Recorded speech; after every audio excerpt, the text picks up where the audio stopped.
रहमानिर्रहीम। अस्सलाम वालेकुम दोस्तों, आज के इस लेक्चर के अंदर हम बात करेंगे मोनोजेनिक फॉर्म ऑफ डायबिटीज़। इससे पहले वाले लेक्चर के अंदर मैंने आपको टाइप 1 डायबिटीज़, टाइप 2 डायबिटीज़ के बारे में बताया था और साथ उनकी पैथोजेनेसिस में ये भी बताया था कि वो जो डिजीज़ होती हैं उनके अंदर एक से ज़्यादा जीन इन्वॉल्व होती हैं उनकी फॉर्मेशन के अंदर। ठीक है, तो तकरीबन टाइप 1 डायबिटीज़ के अंदर 20 जेनेटिक ससेप्टिबिलिटी लोकाई होते हैं जिनकी म्यूटेशन की वजह से डायबिटीज़ टाइप 1 हो सकती है, जबकि टाइप 2 डायबिटीज़ है उसमें डजन्स ऑफ लोकस प्रेजेंट होते हैं जो कि जेनेटिकली ससेप्टेबल होते हैं और डायबिटीज़ कर सकते हैं।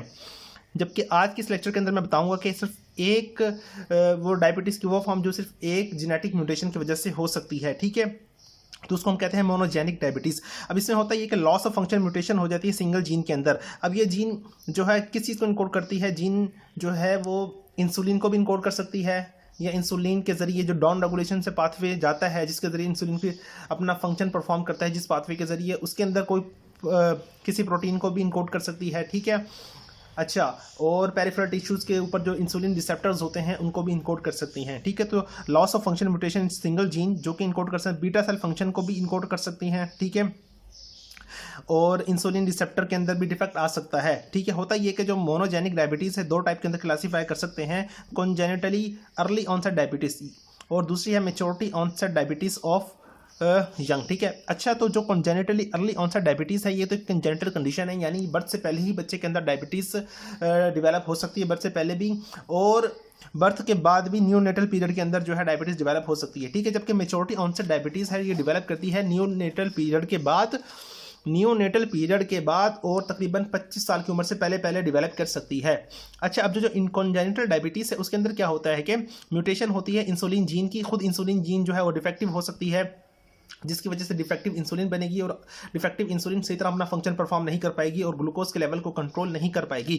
उसके साथ म्यूटेशन हो सकती है माइटोकॉन्ड्रियल डीएनए के अंदर, जिसकी वजह से क्या होगा कि जो मैटरनली इनहेरिटेड डायबिटीज़ होगी, यानी बच्चे के अंदर माँ से ही डायबिटीज़ शुरू हो जाएगी, माँ के पेट से ही, और साथ के साथ बायलेटरल डेफनेस भी हो सकती है। अच्छा, उसके अलावा कुछ ऐसे इंस्टेंस भी आए हैं जिसके अंदर कॉन्जेनिटल डिजीज़ के अंदर ही इंसुलिन रिसेप्टर कॉन्जेनिटल जो अर्ली ऑनसेट डायबिटीज़ है उसके अंदर क्या होता है कि इंसुलिन रिसेप्टर्स की म्यूटेशन हो जाती है, जिसकी वजह से इंसुलिन सही तरह अपना फंक्शन परफॉर्म नहीं कर पाती। अच्छा, फिर क्या होगा? जब इंसुलिन सही तरह अपना फंक्शन परफॉर्म नहीं कर पाएगी तो होगा ये कि इंसुलिन तो पीछे बन रही है लेकिन आगे फंक्शन नहीं हो रहा, तो होगा ये कि पीछे नेगेटिव फीडबैक मैकेनिज्म के जरिए होगा कि यार इंसुलिन जो है वो ज़्यादा से ज़्यादा बनाए ताकि वो ज़्यादा इंसुलिन जो है कुछ ना कुछ तो फंक्शन परफॉर्म कर पाए। तो इसके रिजल्ट में, इसके नतीजे में हाइपर इंसुलिनीमिया हो सकता है। अच्छा, अब ये जो इसके अगेंस्ट अगर हम देखें maturity onset diabetes of the young, उसमें क्या होता है? उसमें ये होता है कि जो बीटा सेल के फंक्शन करवाने वाली प्रोटीन्स है ना उनके अंदर म्यूटेशन हो जाएंगी। ठीक है, तो ड्राइविंग फोर्सेस जो बीटा सेल के फंक्शन करवाती हैं ना उनके अंदर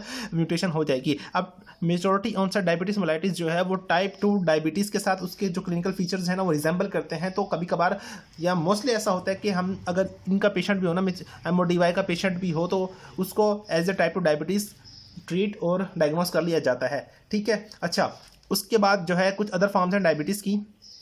तो बेसिकली जो अदर फॉर्म्स हैं डायबिटीज़ की उसमें हमारे पास जो है वो सेकेंडरी डायबिटीज़ हो सकती है, सेकेंडरी टू सम डिजीज़, और इसके अलावा हमारे पास जो है वो एक्सोक्राइन पेनक्रियाटिक डिजीज़ की वजह से डायबिटीज़ भी हो सकती हैं और जेस्टेशनल डायबिटीज़ भी हो सकती हैं जो कि प्रेगनेंसी के अंदर हो जाती हैं। अब जो सेकेंडरी डायबिटीज़ किन किन डिजीज़ के अंदर हो सकती हैं, जैसे कि हमारे पास जो है कशिंग सिंड्रोम, एंडोक्राइनोपैथीज जो होती हैं जिसके अंदर जैसे कशिंग सिंड्रोम है उसके अंदर over excess of cortisol hormone इसकी वजह से भी हो सकती है। अच्छा, और इसके अलावा हमारे पास जो है वो ग्रोथ हार्मोन की अगर सिक्रेशन ज़्यादा हो जाए जिसकी वजह से भी डायबिटीज़ हो सकती है। अब देखें, कोर्टिसोल हो गया, ग्रोथ हार्मोन, ये क्या करते हैं? ग्रोथ हार्मोन ग्रोथ करवाती है, कोर्टिसोल स्ट्रेस हार्मोन है।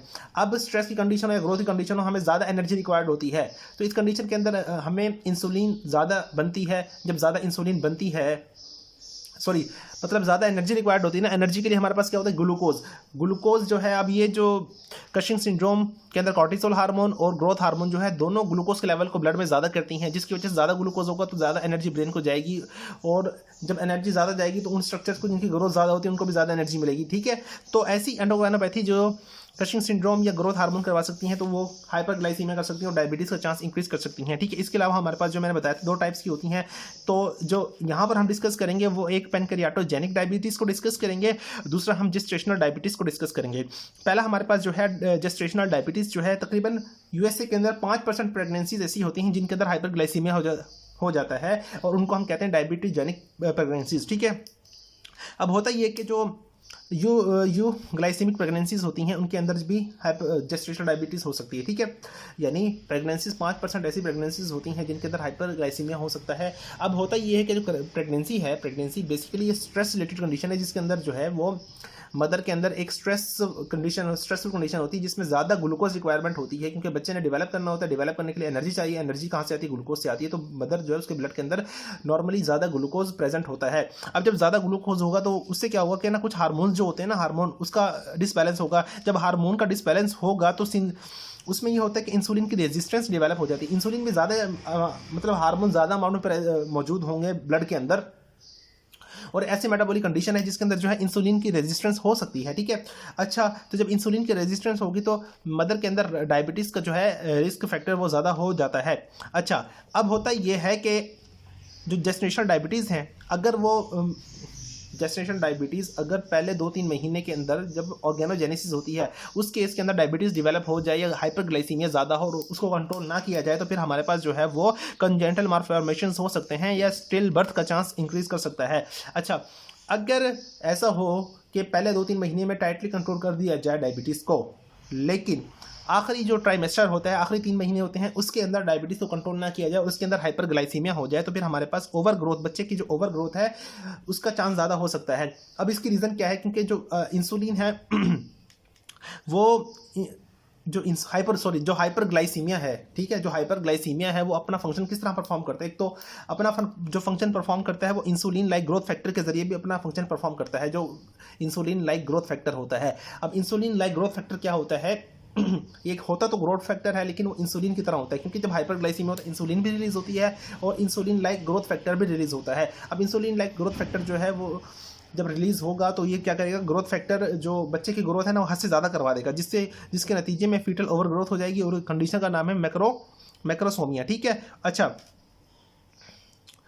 अब जो जेस्टेशनल डायबिटीज़ है ना वो डिलीवरी के साथ ही डिलीवरी के बाद ना कुछ अरसे के अंदर वो कंप्लीटली रिजॉल्व हो जाती है, लेकिन जो है जिनके अंदर प्री जेस्टेशनल डायबिटीज़ होती है, जेस्टेशनल डायबिटीज़ होती है, उन मदर के अंदर फ्यूचर के अंदर चांस इंक्रीज हो जाता है कि उनको डायबिटीज़ हो सकती है। ठीक है, तो पहले प्रेगनेंसी जो डायबिटीज़ वाली प्रेगनेंसी है उससे तकरीबन 10 साल के उसके बाद जो 10 साल का पीरियड है उसके अंदर डायबिटीज़ का रिस्क इंक्रीज हो जाता है, और पहले 10 साल में से भी जो पहले 5 साल है ना उनमें ज़्यादा रिस्क होता है और अगले 5 साल में ज़्यादा कम रिस्क होता है। ठीक है, उसके बाद पैनक्रियाटोजेनिक डायबिटीज़ जो है वो एक्सोक्राइन पैनक्रियाज के अंदर कोई डिसऑर्डर हो जाए उसकी वजह से भी डायबिटीज़ हो सकती है। मिसाल के तौर पे हमारे पास जो इंसुलिनोमा या पैनक्रियाटाइटिस हो जाए या पैनक्रियाटाइटिस के साथ साथ हमारे पास पैनक्रियाटिक कार्सिनोमा वगैरह हो, इनके अंदर भी डायबिटीज़ का रिस्क जो है इंक्रीज कर सकता है। ठीक है, तो इंशाल्लाह नेक्स्ट वीडियो के अंदर हम पढ़ेंगे मेटाबॉलिक कॉम्प्लिकेशंस और उसके पैथोजेनेसिस को।